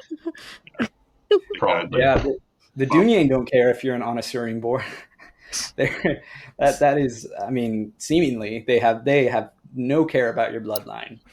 They only care about, do you perform as they want you to perform. It's very interesting because Esminet's child is going to be like half. I wonder if the child is, because the child's going to be half Dunyan or whatever. Mm-hmm. So not of this lineage and not of this conditioned, artificial selection or what have you for the past 2,000 years. So I wonder if the child is going to be taken back to Dunyan world. Anyway, right. I just started wondering about that randomly. Well, that has to be part of the concern, right? That like they want, they're afraid of Moingus getting out and letting them know where they are. Like they want to keep their little isolated piece. Mm. And so like surely they're concerned that Moingus is like spreading knowledge about them, which probably includes, spreading, like having kids, right? Like maybe Moingus has a bunch of kids. I don't know. I mean, Kellhus has one, two. He has almost two, currently one. Yeah. Well, no, wait. He has 0 right now. No, you're right. Yeah, Blood-wise, you're right. It's not his child. No. But that doesn't matter for the Dunyan, right? Yeah. I mean, I guess that's also the thing is Moingus could adopt a kid, right? He could take an orphan off the streets and make the kid. I mean, shit. That could be. Maithanet doesn't have to be his blood son, right? Like that. That's. Or can he? Maybe a part of like the condition to become a Dunyan includes the centuries of breeding and genetic manipulation to achieve the right biology. That's what I'm thinking, Dan, is that because there is such a thing as breeding for behavior, not just right. Not just the phenotype or whatever, but so like that was my understanding why he has the abilities that he has that are kind of superhuman. I don't know, but yeah. There definitely is like eugenic stuff going on. Like we've talked about this before. They are breeding for specific traits. Yeah. But if it actually does something that's different, right? Well, that's the thing. Well, yeah, and like I don't know. I mean, would that if Moingus himself is sufficiently bred? I mean, would having a kid outside undo that, or would they still be able to be Dunya. I mean, I don't know. I guess that's unclear at this point. Like, how much is actually eugenics versus like trained? Training. Yeah. Yeah, I mean, they are a pretty localized group of people, so maybe wider variety of genetics available outside makes it so they can train them. I don't know. You would think they would be super inbred. Like they would start like getting really diseased and like I don't know. I mean, I guess maybe there's enough of them that it's not a problem. Yeah. Or like Kellhus No, goes. those get their face put on the board. Yeah, Kellhus and Moingus should be so sick. They should like enter the world and I can tell you, I think I've talked about this before. I studied abroad in London. I was sick nonstop. All I did was cross one ocean and I was, and I'm not going to pretend like I'm the strongest guy on the world, but like you're telling me Kellhus and Moingus, who have been living in a little isolated town that's been interbreeding for generations, go out and they don't immediately get sick? I don't believe it. Yeah, there's a lot of stuff like that I agree with that. But also, I'm throwing it away. The books, I'm done. Technically, we don't know how disease works in this universe. It could be from bad smells. I get it. The physics of disease in this universe, right? It's do germs even exist? I don't know. People get sick, but what's causing them to get sick? Who knows? And those scenes of with the brothels or what have you, and I was thinking about STIs a lot, and I was like, maybe that doesn't exist in this world. No, someone definitely got one. Someone talked about like around their genitals, and like one of the men did. I don't remember. It was like one of like a random war leader, one of their like random Inrithi war leaders talked about like fire crotch. I don't know. Maybe the prostitute he slept with had, I don't know, a particularly vicious whatever the contraceptive thing is that they use. Who knows? Oh, that's right, the little charms. Yeah. Yeah. Well, Matt, I'm just thinking now, like if you want to like as like a prostitute, like just really start scaring. Now this might lead to you getting killed. That in this world, but like being like, I curse you, and it's like you've just given them an STD. It's like you are a horrible way. I don't think that would go down well, given what we know about how they're treated. I do have to wonder, like, has Esmenet gotten stuff? Like, is she just okay? They don't have antibiotics. Like, how is this working? She slept with a lot of people. Like, come on, Bakker, I need the answers. Well, we need a new, like in real life. We need a new glossary. Epidemiology of STDs in Irwa. I think we did see. She did mention like some contraceptive sort of balm or something that she takes after. So maybe that has healing things too, or it's like disinfectant, right? It was a charm. So I guess they have like contraceptive, maybe anti-STD charms. I thought it was like some sort of pomade or something. Maybe I'm just thinking about real life, because in real life that existed. Like that's what they used in the past. I swear she called it a charm, but maybe it's not literally like a charm she wears. But that was my understanding. Akamin can see the mark on it too. So. Oh, there you go. Or maybe some of it, because I know some of it STIs in our world came from the new world and didn't exist in the old world until we went there. Maybe they're all in the other across the mountains. Oh no. Oh god, yeah. Also, I mean, you think of the Shrank. If they're going around like up north, that's got to be STDs everywhere. Unfortunately, it's tough. Does that kill the Shrank? Or are they through the old? I'm so sorry. I got us down the rabbit hole. I'm so sorry. But these are important questions. I also did. So you're not the only one to blame here. I work in public health, so I can't help it. So there you go. I have a lot of family members are doctors, so I just think about these things. Got to know. Fair enough. It's true. But I guess about your inbreeding, I guess possibly, I mean, it's not guaranteed that with a lot of inbreeding, everyone is completely not diseased, but genetically Yeah. had If they're like a problems. few thousand people, like I don't think it's as big of a deal as you might think. It's more like if it's siblings and that sort of thing. Yeah. Right. But like Varsha said, you would just get rid of the ones that are too inbred. Yeah. You probably would, yeah. I mean, I don't like. This has been like. Is it only 2,000 years since the apocalypse? It's been 2,000 years since the apocalypse, right? The apocalypse happened at the start, roughly, of the timeline. But I don't know. I feel like enough generations. It's a thought experiment. Whatever, they're doing their eugenics thing. I get it, and yeah, they probably killed the most inbred ones, but it's not actually that important. It would be. I'm not gonna lie. It would be pretty funny though if they did get exposed to disease and it just like wipes out like half of them. Like the Doom just get destroyed. Maybe that's what's the second series about, a disease that kills all the Thuni. It really just oh man. Yeah, that's what the these great things are all the like all the background things which we read about. It's like, oh, how are they breeding, ovine breeding, and stuff like that, and disease. And it's like, it just the books don't go into for obvious reasons. Give it logistics. Yeah, so. It's not what the story's about. So it's we just accept that it's magic. Exactly. It happens somehow. It's funny to joke about, but it's not actually a big deal. I don't really care that Mayfinet isn't sick. Unless he is. I mean, I don't know. Maybe he is dead. Like, who fucking knows? Yeah, I was wondering, I actually was wondering if Moengus was dead. We haven't seen him, so unless Mayfinet is him, but I don't think so. So I don't know.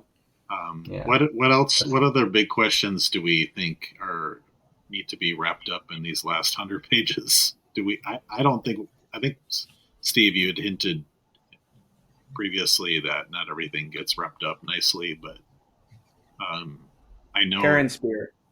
I want to know where the Heron Spear is. Mm-hmm. It's been mentioned enough, and again, because the historical parallel, I suspect we will get that answered. Mm-hmm. Even if it's a fake Heron Spear, I suspect something that's going to come up. What is the plant there, or what's the payoff there for all the planted Heron Spear mentions? Oh, because I guess because that's the analog of the the Spear of Longinus. Or they're both the same name, so the same thing. Yeah. Yeah. Yes. Okay, exactly. Fair enough. I didn't think about that, but yeah, you're right. That is my thought. That has been my thought since it was first mentioned, but we'll see. Well, the big question is the actual second apocalypse coming in the last 100 pages? Because that would be related. Well, I mean, I guess it could, right? Like that could be how it ends, and then it's just like my understanding is the later books take place like after a time skip. So maybe it's the apocalypse is like it's not an overnight thing, right? We know the first apocalypse wasn't like 2 nights. It was like decades. So.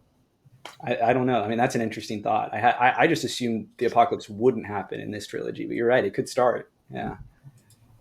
Oh, speaking of apocalypse, another thing that Eric pointed out was that,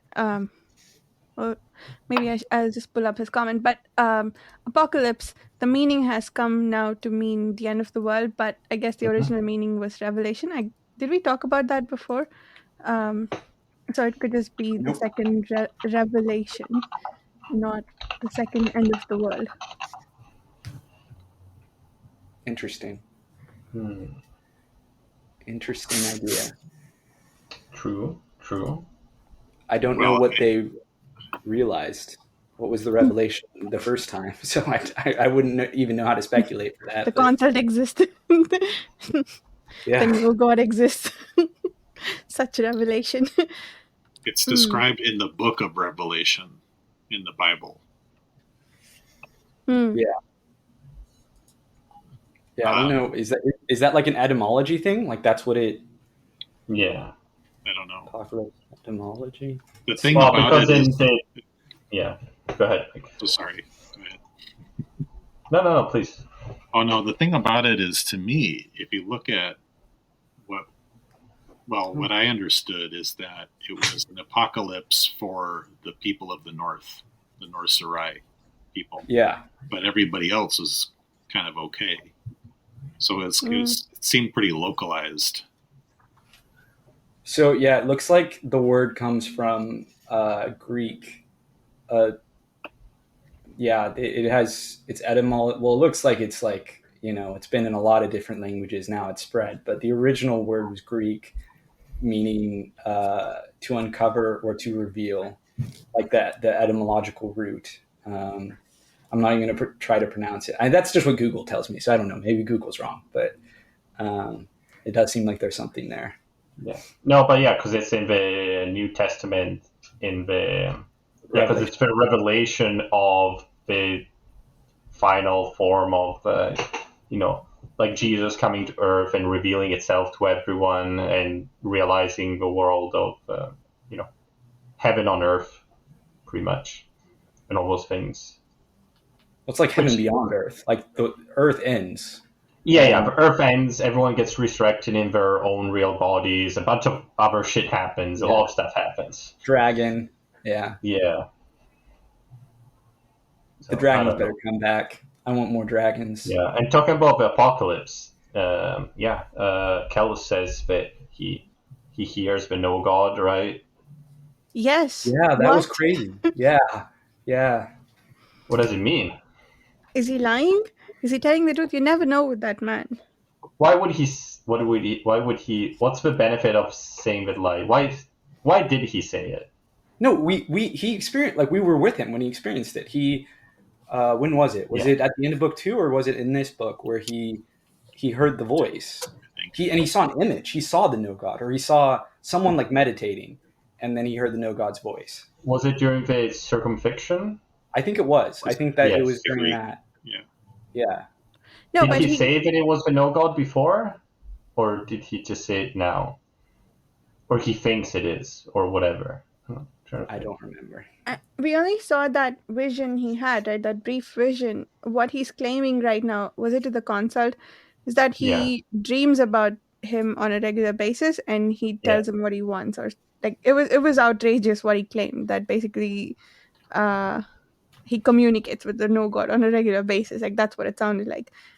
I don't think we know that for sure. If we just saw that one glimpse, right. You could conclude from that that's true, or he spun a really tall tale based on that one image. What if he manipulates? I mean, I feel like somewhat, maybe Mike talked about this before, or maybe even just joked about it. But like, what if he plays the consult and like takes over the consult?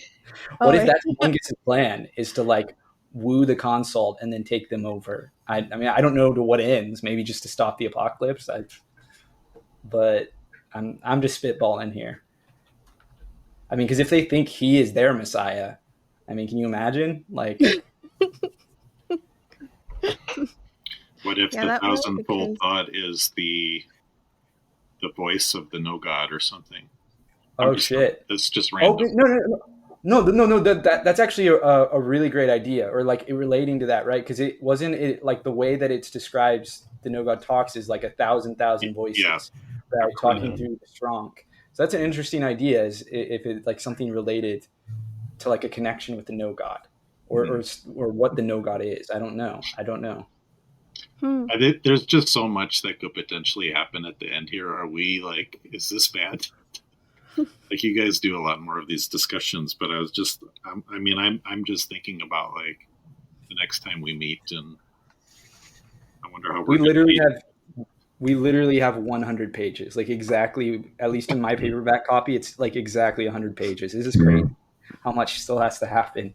We still don't know what Moingus's deal is. I can't believe it. It's crazy. Or Mathanet's deal, or the consul's deal. Yeah. What do any of these people want? I don't know. I'm kind of resigning myself that we won't know until the second series for most of these questions.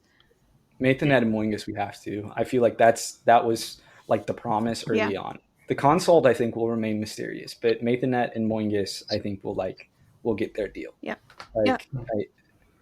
It's Moingus especially, you know. Yeah, like, that one I think we're leading up to something. The Moingus, but just curious, Steve, because when you were at this point whatever, a year ago or so, did you have a lot of hope for all of these things coming together? And should maybe our expectations should be like, I don't know. You don't have to tell us necessarily, but I was just curious if you were in the same position as we are, just wondering, or were you just were you just going with the flow? At a certain point, I just kind of laid back and took it. Like, right. You just kind of accept that. You just kind of wait for things to happen. I know it's lots of questions and lots of mysteries. It is interesting how, the theories that, the new readers are coming up with. Oh, yeah, definitely. Yeah. Quite interesting. There's some truth in some of them. Kellhus is definitely going to speak with Moingus. So again, I think we're going to get, like, that's what's actively happening. He left his army to go see Moingus. So I guess he's going to the dead sister city. Was what was maybe said. He gets married, he's dead or something. It's like, I've been dead for 10 years and this is all my plan, but it's just, working itself on its own.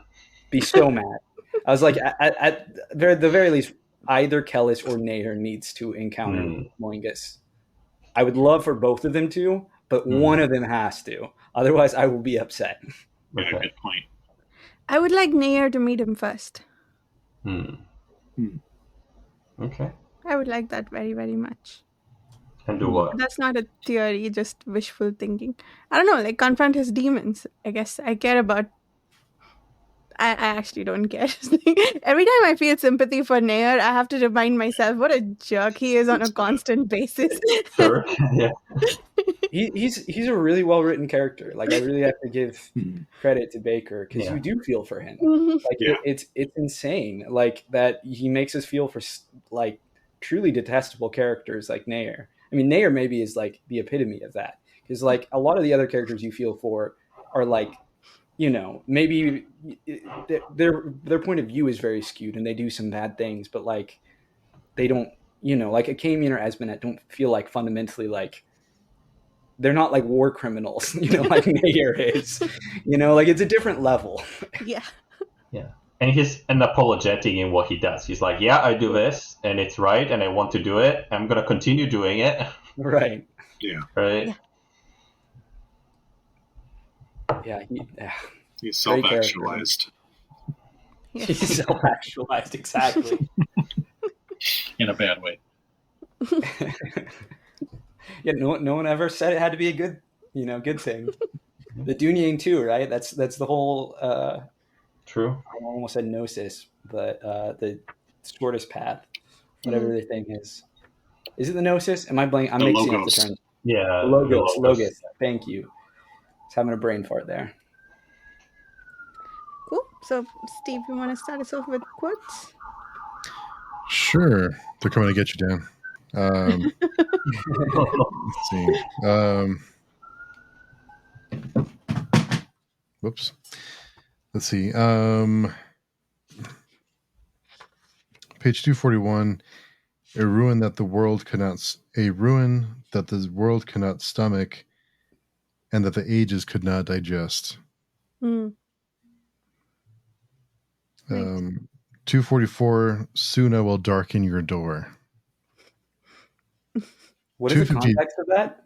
That's that was, I believe, Nair talking about Moingus. Yeah, I mean that's badass. Yeah. 253, one of my favorites is only when things are broken did their meaning become clear. 279, war is our soul made manifest. I remember that quote, yeah.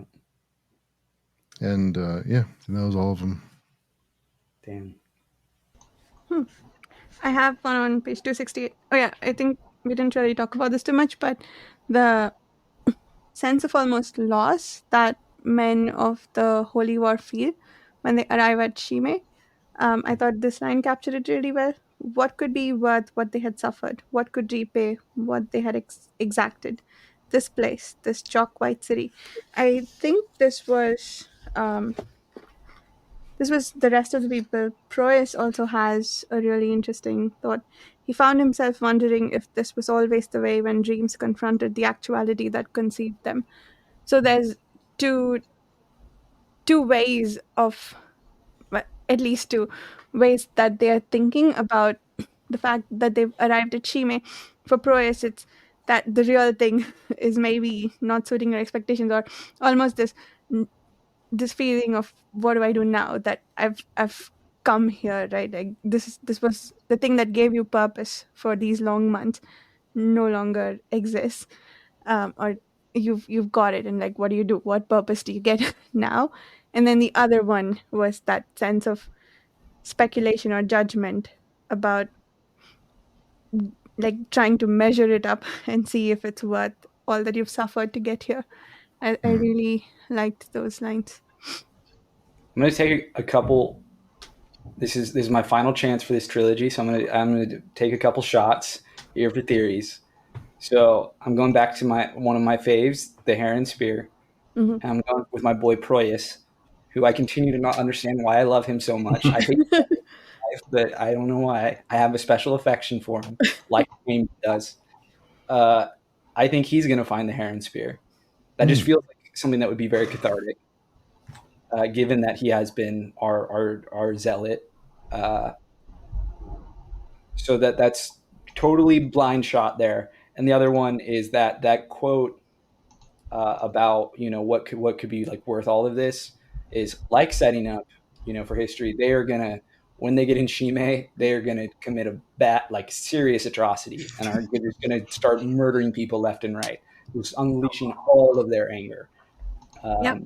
Which is Why would they? Why? Yeah. Spoiler alert, they're just going to be hugging people. Just like they just get kissing people on the lips, saying, you beautiful people. It is good to be here. We're all the same in the end. Yeah. It's different, but in the end, it's the same thing. You know. Exactly. I'll be disappointed if there's no unicorns or rainbows Exactly. at the end. We came this far. It's Shime. There was one extremely ironic line about how they came here all this way to end centuries of wickedness, unlike what you did on your way here. Okay. Oh yeah, It's classic. Classic. good point. You know. We lost stand. Any Oh. other last theories? I'm curious, you two, Mike, Varsha, what are your final thoughts before we finish this? The only thing that I was thinking about just a moment ago is, are we going to have some reveal related to the non-men or somebody? Because I feel like they're kind of lurking. But maybe that's for the second part of the series. Yeah. I don't know, I just really want to know who the hell Mathanet is. I think that's the mystery I've been most invested in from the beginning. Maybe he's no one. He's just a normal guy. maybe an I'm going imposter. to be very angry at Baker if that's what. Nah, and maybe He's not. a plumber I'll be in fine. Irwa. Yeah, he's the plumber. No, I don't think I'll be angry at him, but that might be a cool reveal too, that it's just not a non-reveal. Nah, it doesn't- I would be upset. Dragging it out this much, anti-climaxes can only go so far. Before at a certain point, I'm just like, no, you got to give us something. Like it's Mathanet's. There's something there. There's something. He's No. fine. He's just a guy. Yeah, He's just a a regular guy. dude. Yeah, Just a little guy. cool guy. Yeah. I think it's better I think to have low expectations, because otherwise I don't want to be let down. It's been a great experience. It's been a nice long journey. I have faith. Close. You can count me as one of the believers. I Baker's gonna land this plane. Okay. Yeah. Okay. We gotta Fair. see. Cool. Yeah. I did have somewhat of a quote. It's not really a quote because I don't have it right now. I just remember it. I think it went when he was talking to all the nobles scabbard, and he said something like he was talking about the story of Sejanus, who was going there and he was being judged by the king, I think. and he was saying, "Who is this menial that speaks as a king?" Hmm. And then that whole discussion, and he ends it with, "I am." I thought that one was very good rhetoric. Sort of, if I was there, I would have been really into that. Let's just say, Oh yeah, it would have convinced me. yeah, that was a good one. Yeah, just that Nice. one.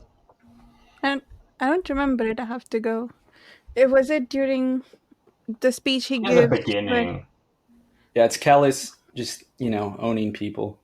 Oh, yeah.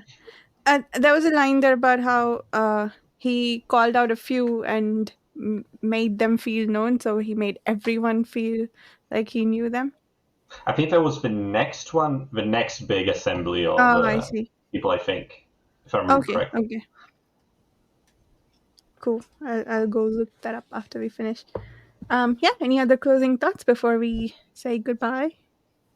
It's gonna be fun. Yeah. I'm excited for the last 100 pages. I might even read it before now. Yeah. Cool. So then let's do outros. Mike, do you want to start us off? Yes, my name's Mike, and you can find me on the Page Chewing forum, and sometimes I'm also active on the Page Chewing Comics and Manga podcast. Mm-hmm. And I am Carl D. Albert on most social media. Ideally, find me at Page Chewing because I hate social media. It's just an unfortunate requirement for trying to make a career as a writer. And on that note, you can find my book, Truth of Crowns, on the interwebs. Just look it up. At this point, you can find it. And I'm Dan. You can find me on the Patreon forum, the Fire 17. And if you're interested in talking about the First World War on the Italian front in the Alps, I've been reading a lot about it recently. So, if you are, you can message me. Oh, nice. Oh, let's talk. I can attest to Truth of Crowns being, if you love tragedy, you'll love Truth of Crowns. Yeah, we just finished. We'll be discussing that soon with the Varsha. And so you can find me on Page Chewing, on the Page Chewing podcast, Page Chewing Comics and Manga with my wonderful co-host Mike, and on Film Chewing. Yeah, come and say hi. And you can find me, Varsha, on my YouTube channel, Reading by the Rainy Mountain, on the podcast Speculative Speculations, and hanging out on the Page Chewing forum all the time. Thank you so much for listening. We'll see you in about a week. Bye. Right.